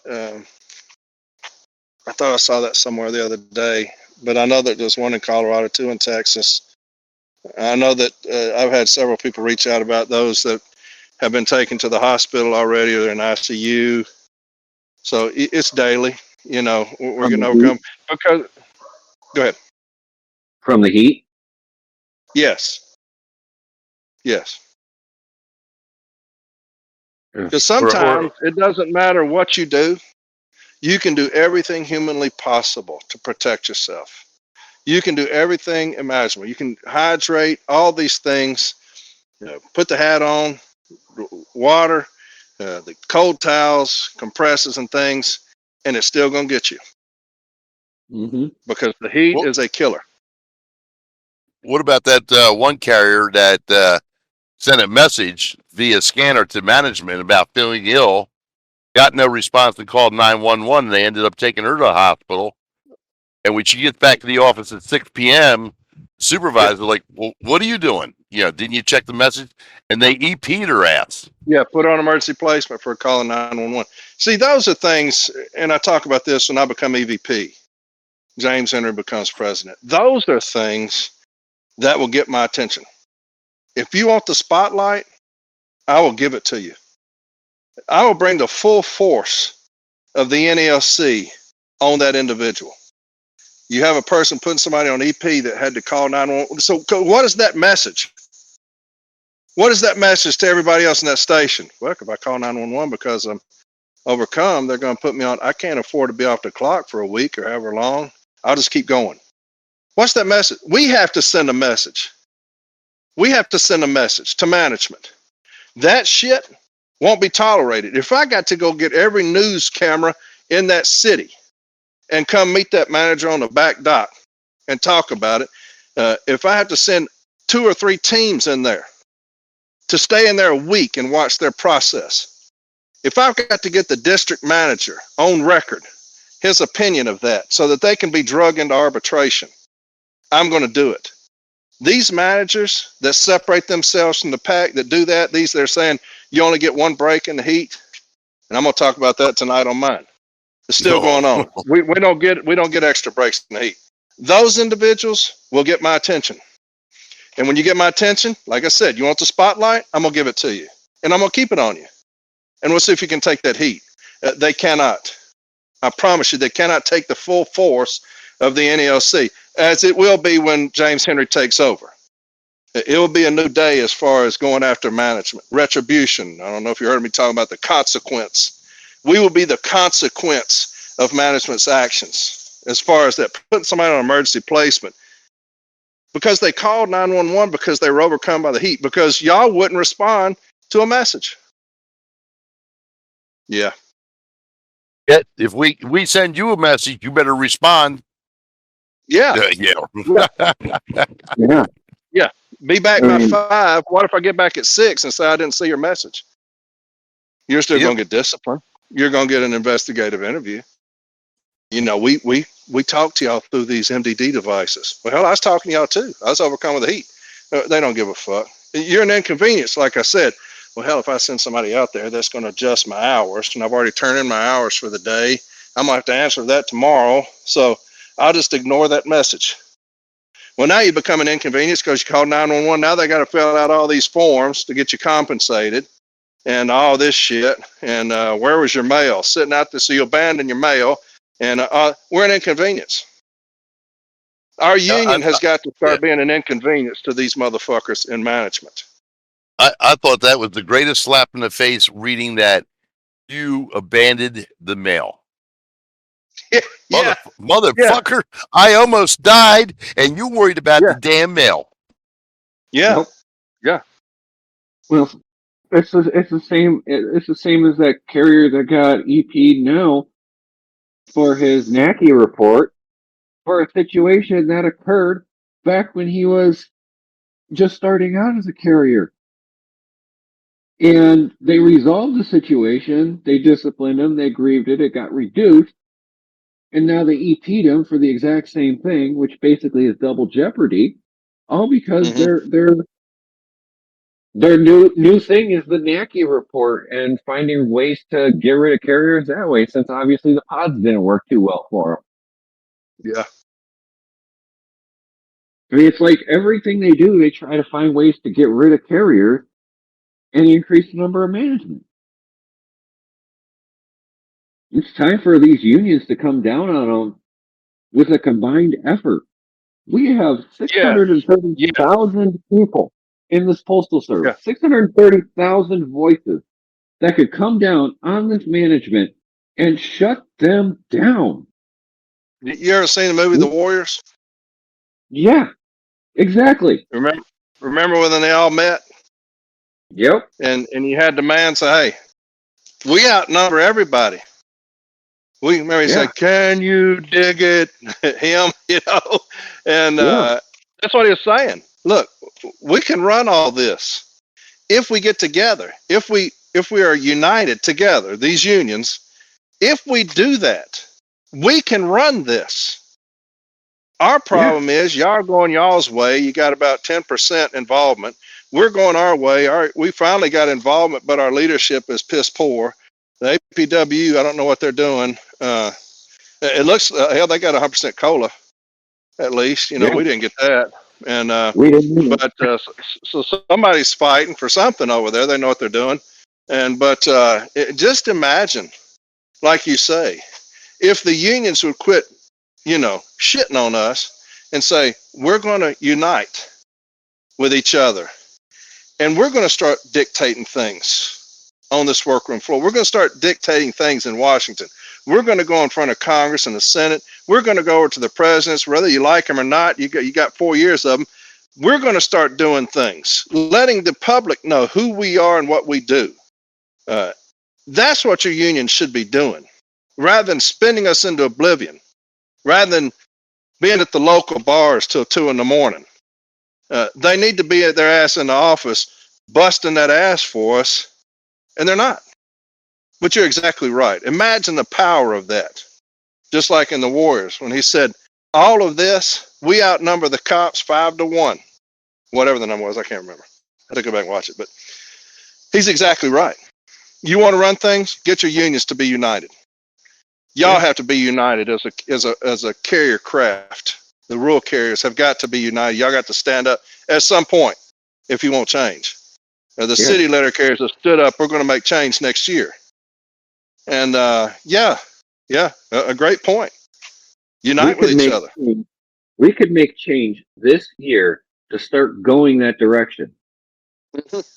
Yeah. Our y'all got president is up for election. I'm running for it. We could make change this year. Yes. And that change could push into the next year when you guys take over and the CLC takes over. James Henry becomes president, and James Henry and I can work together to push this management to be in line, to be militant, to do their job, to follow the contract, and protect the city and rural letter carriers. Yeah, that should be our only concern. That should be the number one concern, protecting our people. I would love it. I would love it. Y'all got to get up and do it, though. Yeah, Y'all got to we get up got to and get do it. in delegates to do it, and that is on every single rural letter carrier to speak with the delegates that are going to national convention. That is Yeah. for the alternate delegates who didn't get the delegate nomination to come to national convention and be a voice for the rural carriers on the workroom floor to push Yeah. these delegates to vote for the change that the carriers need. It's Yeah. time for every single rural letter carrier in this craft to stand up like the city carriers did and are going to do when the CLC gets elected next year. And that is the point. We here on this podcast are pushing for carriers to be educated, for carriers to stand up for themselves, for carriers to stand up for this union. Corey's doing that on From 8 Arbitration, along with several other podcasts out there. And that is the change that needs to come across this entire organization, including the APWU, including the mail handlers, every single craft. It's time for us to stop eating scraps. Yes. Spot on. Brother, I couldn't have said it better myself. At some point, it has to be that time. And there's no better time than present for y'all. Y'all got this year. Yeah, at some point, the rural carriers are going to have to say, enough is enough. We've got to make a change. Like I said, brother, you know, whether you win it or not, as far as the contract, as far as what you're proposing, as far as what you're asking for, as long as your people know that you're in there fighting your ass off for them, that's all I wanted. All I wanted was for Renfro to fight. He probably would have made it, maybe not, but you know, he would have had a better chance at making it if he would have just fought. If all these things he's talking about, all these promises, saying, you know, it's going to be a 9% increase or else. We're not going to settle for anything less than 9%. That's what he's telling us. So we're thinking, damn, go in there and fight for that, brother. We're with you. And 1.3, you know, ended up being 3.9. What happened to the 9%? We're not going to settle for anything less than 9%. You missed the period at the beginning of 9. You missed the period at the beginning. It was 3.9. So yeah, he said 9, but he missed the point 9. Yeah, he missed the 3 point. But yeah, it's that type of shit I'm talking about. The city letter carriers want to see you fight. That's it. I always see these memes come across. If it's 1% chance to win, fight. Fight. If you got 1% chance to win, fight anyway. That's what I've always said. You fight. And so that's what y'all need. Your mindset. Look here. We're gonna evaluate. We're gonna look at everything. What are we worth to us? Not to management, not to the public. What are we worth to us on the workroom floor?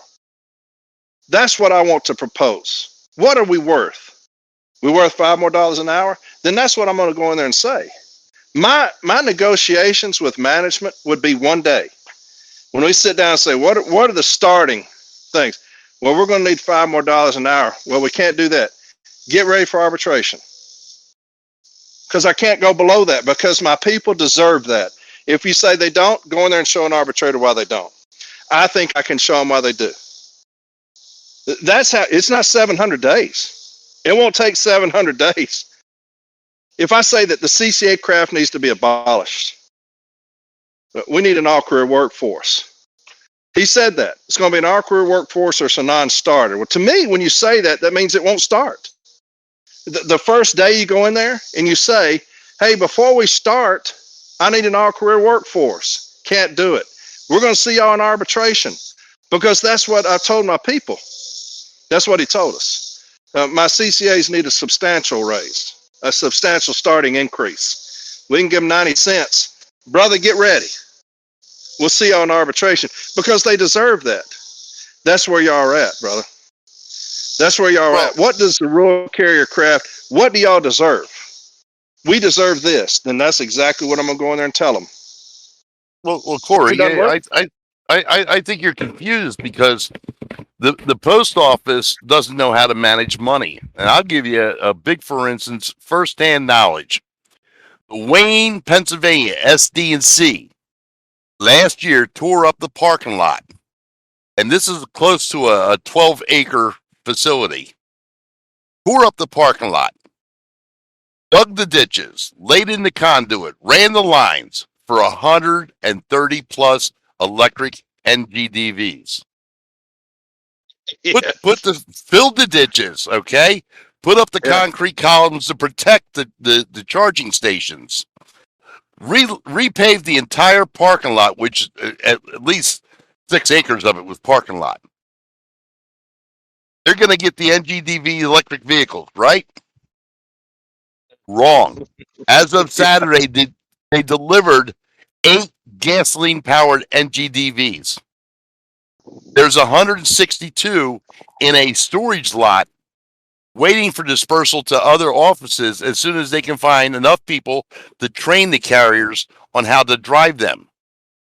So you spent millions of dollars with a brand new transformer direct off the power lines, charging stations, repaving the parking lot and everything, and you're not bringing the electric vehicles in. Look at how much money they spend on grievance payouts. Yes, and I don't know whether or not they canceled the electric aspect of the vehicles.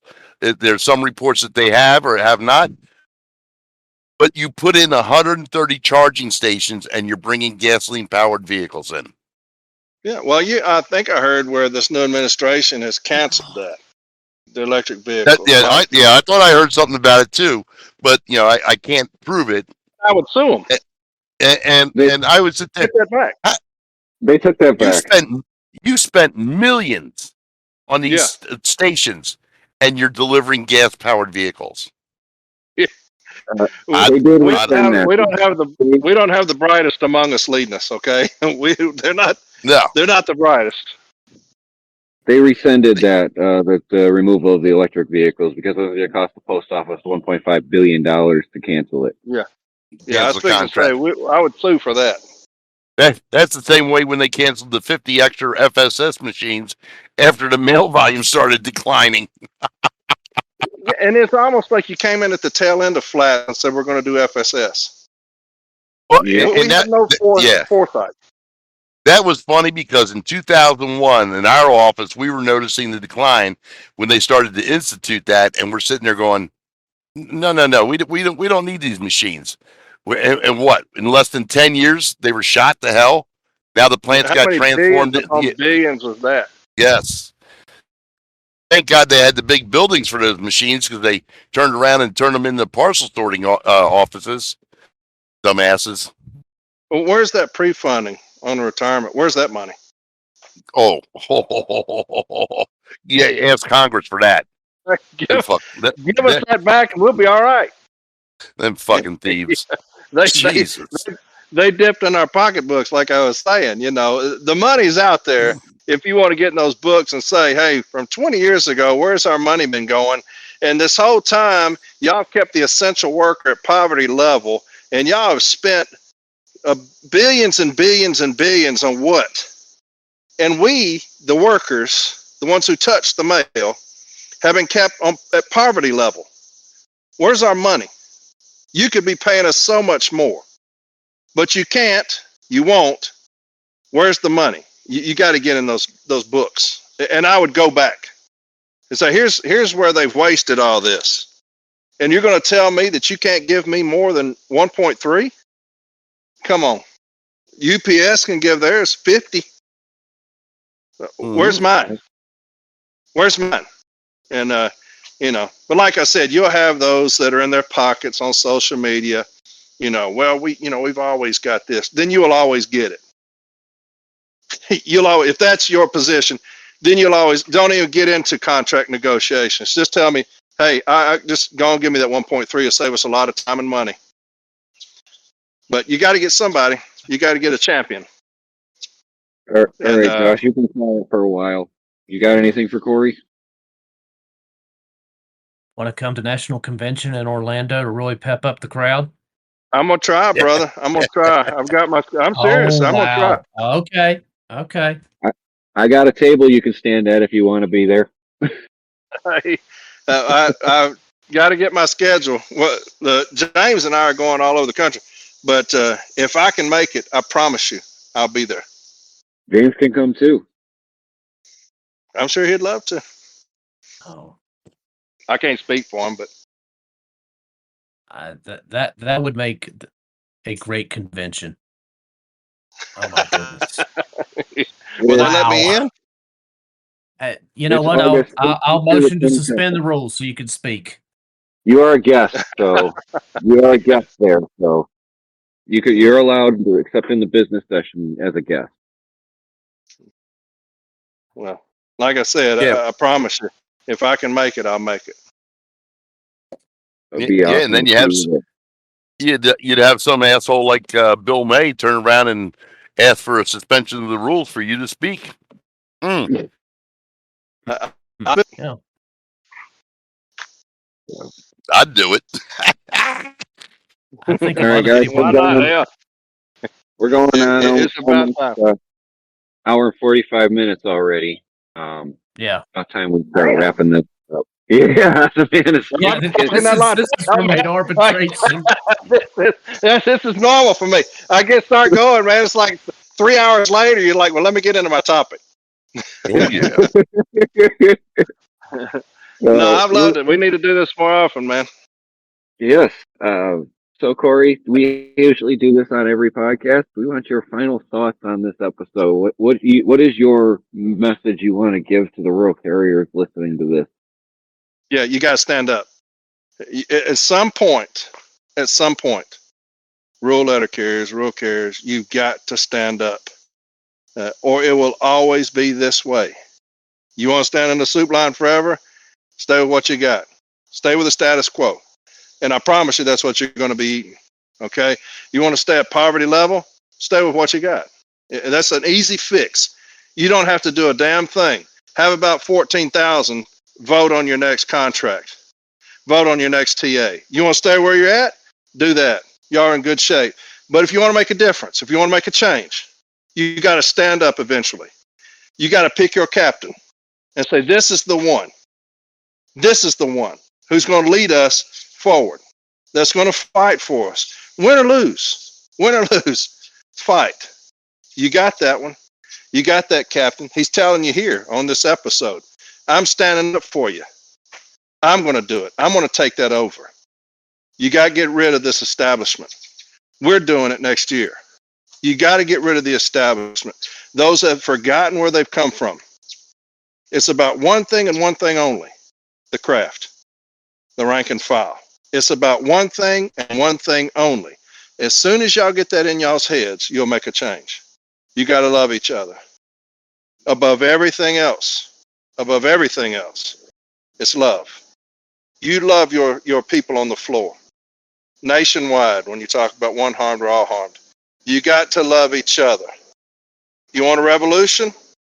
You want a phenomenon that they're talking about? You want a movement? Love each other. And rural carriers, you can do it. Hey, y'all are no different than we are, other than y'all evaluated. But y'all can do it. It's just a matter of somebody standing up saying, hey, look, I will take this flag. I will take it. Get behind me. I got this. And you got that person. He's on this episode here today. And so that would be my thing, man. Y'all want to talk about getting this movement going together? I'm all for it. I'm EVP. James Henry and I, we're down with it. Y'all want to come on board and let's do this together? I'm telling you now that'll happen. I'm telling you now, that's my word. We'll do that. We will change the workroom floor.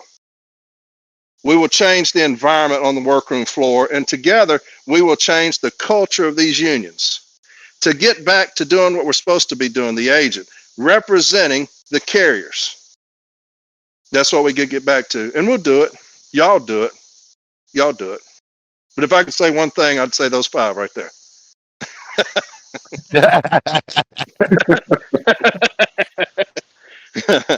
Uh, Josh, your final thoughts? well, I can't really add more than what Corey said. I will say this. It's hot, y'all. Make sure you're Yes. hydrating. Make sure you're wearing that seatbelt. Make sure that you're the captain of your own ship when you're out there in that vehicle. If you don't feel good, call somebody. If they try to write you up, great. Have fun with that one. Yes. It, I don't want to see one more carrier perishing in this heat or being injured. One is too many. So next week, hydrate, hydrate, hydrate. Make sure you got your sunscreen, wear your hat. And if you feel overcome by the heat, call somebody because you are the most important delivery at the end of the day.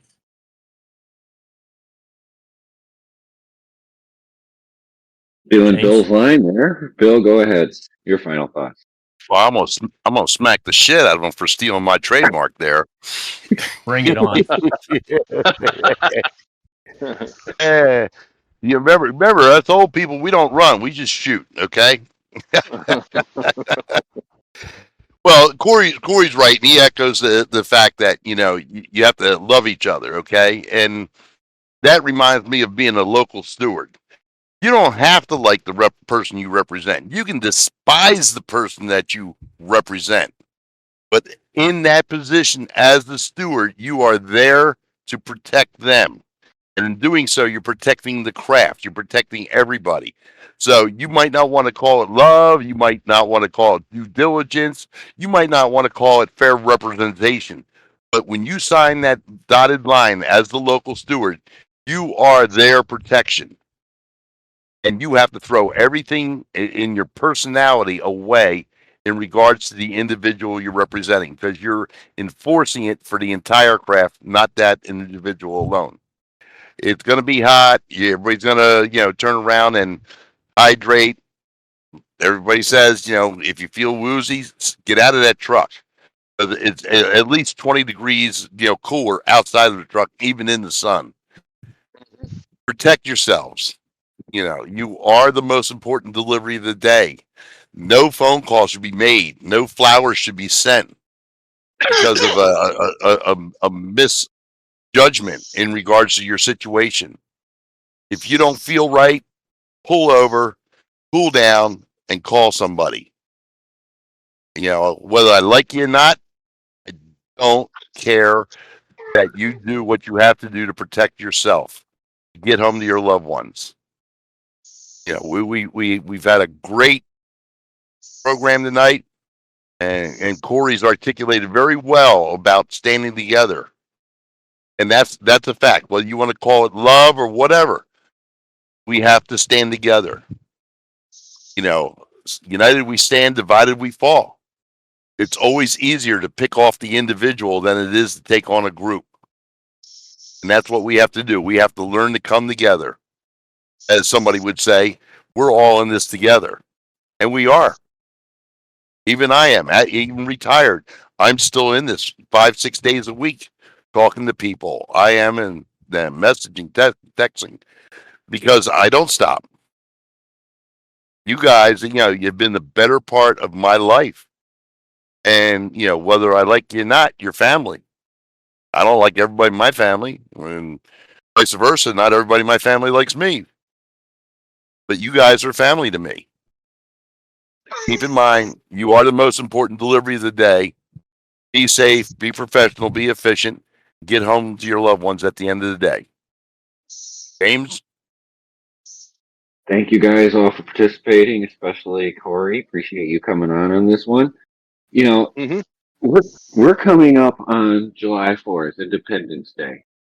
The day we stepped away from tyranny and people who were not representing us for our best interests. They were representing them for a single person's interest, the crown. And here we are with leaders who wear a crown, think they're the most important person in this entire union because their title is president. It's the same title as a king. They think they control everything, they're responsible for everything, and they're the only ones that can make the best decisions for this craft. No, the people of this craft are the ones that make the best decisions for this craft, united together. That is why we have national conventions. That's why we have state conventions, is so our people have the chance to step up, stand up, and say what direction they want this craft to go. And it is time for this craft to do that. It's time for us to stand up, show our independence as a unit, a unified body for this craft, because we are all in this together. And whether you like a person or not, you still have to treat them with dignity, fairness, and respect. Like Bill said and Josh said, you don't have to like the person to defend the craft. That is the whole point of the steward system, is to defend the craft. Because when one carrier is harmed, even if you don't like that carrier, all other carriers are harmed down the line from that. So you got to look out for your brothers and sisters of this craft. Look out for your brothers and sisters of the other craft. I've been a witness to clerk grievances in my office. We don't have city carriers in my offices, but I was a witness for a clerk grievance. And a clerk's been a witness for a rural grievance in my office. We are all in this together. And we have to show up. We have to stand up. And we have to stand up for ourselves. We have to file grievances. We have to show management we know our jobs way better than they do, because 99% of the time, we do know our jobs better than they do. So take care of yourselves, be safe, and like Bill says, get home to your loved ones, because you're the most important delivery of the day. And of course, don't get stressed, cause it. But if you do, take a step back, take a deep breath, and then step back in. Sorry, Josh, had to steal your line since everybody else stole everybody else's. But Plagiarism. Plagiarism. Oh my God. But yeah, we will be back again next week for another episode. We appreciate you guys coming and listening to us. And again, appreciate Corey for taking time out of his busy schedule to join us on here. And Absolutely. remember, folks, we are all in this together. We'll see you next week. May I say one thing before we close? Go for it. Please be sure to check out From A to Arbitration and all related podcasts. There's several on his page, the CCA Corner and Build a Fighting NALC, along with others that I'm pretty sure I'm missing. But again, Corey, thank you so much for being on here tonight. And My pleasure. I look forward to more podcasts like this. Anytime. As Y'all give me a call. as Corey, as we say in Ireland, much ass, grassy ass. All of it. Good night, everybody. Good night and good luck.